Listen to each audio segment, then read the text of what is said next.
So, hey, I'm Scott Pressimone. I am a fractional chief marketing officer, and I'm the founding member of Growth Connect, which is a network of fractional chief marketing officers based primarily in Thailand. So my motivation to come to Thailand, it was more of a motivation to leave the United States. I was quite comfortable as a consultant in the Washington, D.C., Maryland area. And after working and doing that for a while, I needed an adventure. So I left in about, I believe it was 2012, and traveled for about a year and a half through Africa and Asia. And when I arrived in Asia, and my first place was, of course, Bangkok. And then shortly thereafter, I met my girlfriend and now wife, and I have a family here. So I came for the adventure. I'm staying for the family. And of course, we could have moved back or something, but we do love it here in Thailand.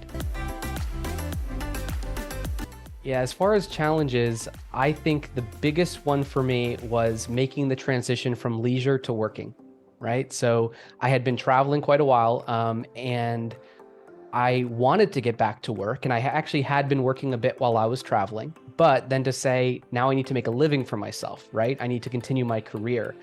That transition was harder than I believed because I was not coming to Thailand as an expat that was transferring from a multinational. So I had to work from the ground up, and I'll admit I was probably a bit entitled when I arrived because I was thinking it was very easy for me to get a very well-paying job in the US. Same companies, I'll just work for one of them and it'll be great. But I think reality slapped me in the face a bit, and I realized I really do have to work my way from the ground up because I didn't really have a specialization that companies here in Thailand required. It did take me a few years to get back into my area of expertise and skill set. But when I did, then I started to get traction here. And that's when things really did turn around. So the challenge was that I had to do that in an industry, like I briefly did it in education and also in recruitment, some of these areas that were not necessarily my background. And so that was harder for me because I could work legally, I could get good income, but I had to get out of my comfort zone when it came to skill set. So, yeah, the work permits and everything have been well. These like that were under the Board of Investment, probably the last 8 or 9 years. And I will say it's really an amazing operation in terms of helping companies that operate from outside of Thailand have a legal operation here in Thailand. As a foreigner, knowing that you are very reliant on your employer.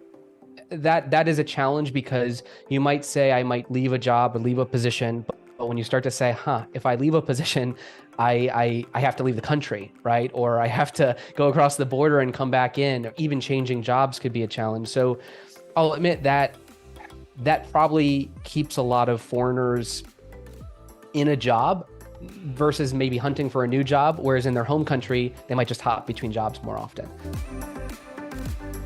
There certainly is things to adjust to. I had managed people in the US, and when I began to manage people in Thailand, I had to modify my management style a bit. So in America, management style is pretty typical, a little more laissez-faire, a little bit more, say the end goal of what you want to achieve, especially in my field of being in consulting. It's all about problem solving, all about, think of like case studies in consulting where it's like, you really have to piece through a lot of different things and just think for yourself. That's really kind of a thing I was surrounded by my whole career. So coming to Thailand, I believe that there's still a lot of great talent and a lot of people that can solve big problems, but sometimes their history of working for other employers might be a bit different, in which case it's a little bit harder at first to build up the trust and also know that you're the type of boss or manager who doesn't want to tell people what to do, but wants to show people and guide them and then let them think for themselves, and it's okay if they make a mistake. That was a challenge for me when I was first managing people in Thailand, but what I did find that over time, so long as I was very transparent about these things and I did let people talk and share their viewpoint on things, it helped us gain trust so that we could work together and find good compromises in those areas. And I really I'm very fortunate to still continue to work with some great people here who are great problem solvers, can work for themselves, love the freedom to do these things. And it just took time for me to gain that trust with them to allow us to find a good sync with each other. The way that I've built clients since I've been here has primarily been through partnerships and through referrals. Are working with our ideal clients that don't necessarily offer the same thing that we do. So for instance, again, agencies can offer great services, but they sometimes speak with clients that don't have the internal strategy yet. And that makes it actually quite hard for an agency then, because then who's actually leading the marketing, right? You can do the execution, or you can do some level of strategy and tactical work. But if you're not getting a lot of guidance from a client of who their ideal target market is and things like this, then that's a gap that needs to be filled. So since we are supplemental, or we can complement other businesses, that makes it easy for us to get referrals from those other businesses when they see clients that have those challenges. I've hired quite a few people over the last 10 years and been involved in hiring of different companies as well. And it's different. I again believe there is a lot of talent here. I know there's a lot of development talent. There's a lot of design talent. Those are the ones that I'm most exposed to. I've noticed a lot of people apply to a lot of jobs. And I believe why this is, one reason is I've also been on the other side of this. If employers don't tell you whether or not you're accepted or rejected, it makes it a necessity to have to apply to a lot of jobs. So on the employer's side of things, I find that challenging because I might have 100 people apply to a job that I've posted, and maybe 30% have read the job description, right? And maybe 10% want the job, right? So that is a little bit of a challenge. So the talent exists, but you do have to be it can be time consuming to sift through the resumes in order to find the people that are good fits for the job.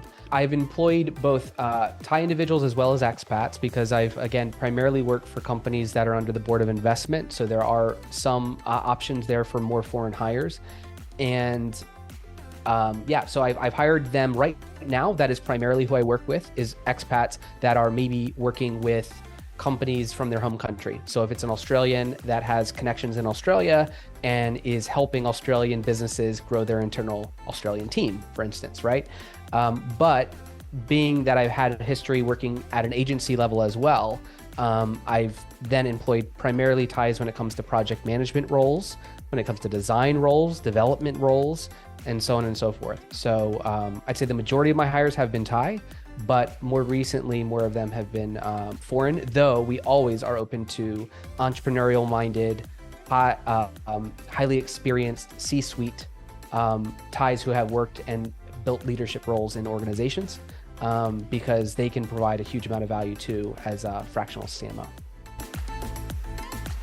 As for advice for other expats, I would say to keep an open mind, because I think one of the mistakes that I made when I came here was, as more of an entrepreneurial minded individual, I see a problem and I want to fix it. And I was sort of used to being surrounded by, if I saw a problem in the US, I'd say, oh, I know how to fix that. But I was sort of forgetting that I'm a guest here, right? Number one, it's that I'm a guest here, so I don't know what I don't know. And number two, not every problem needs fixing, nor do people want to fix. Obviously, don't lose your entrepreneurial problem-solving mindset, but be cognizant of the fact that this is not your home country and there are differences that takes time to better understand. Another piece of advice would be, don't try to make Thailand your home country. And I'm sure a lot of people know that too. It's in the US, we have different states, right? And people don't want people from one state to come into another state and then make it the state they came from, right? It's like and that's certainly the case with Thailand. There's a lot of very beautiful things and amazing things about Thai culture. So don't come into Thailand and say, I want to change the way Thailand is. My words of encouragement would be, it is an amazing country with amazing opportunities. And so long as you have some perseverance and some ability to adapt over time and not expect things to change with a snap of your fingers, right? Then you can really find a great place for yourself here. My favorite things in Thailand would be the cliche answer of people, food, obviously, transportation, and actually, of course, locations and holiday spots and things like that. When it comes to food, I have definitely gained weight since I've been here. There's some great food. I love the fruits, the mangoes, the coconuts, the durian fruit and tropical fruit here is just absolutely amazing. Transportation, I have my own car here now, but I love that I can get a grab or a taxi and go anywhere I want, and it's going to be quite affordable. I was in the city. I don't love jamming into the BTS, but I think we do have to be very fortunate that it's easy to jump on the BTS in off hours and get wherever you want to go very cheaply. And vacation spots, I mean, I think there are some really beautiful areas in Thailand. I will say I'm a bit of a workaholic myself, so I think I haven't gone on a vacation or actually spent time at some of the beautiful locations in Thailand for several years. For most people that come here, I think you should be able to find a lot of great spots that you'll really enjoy for holidays. So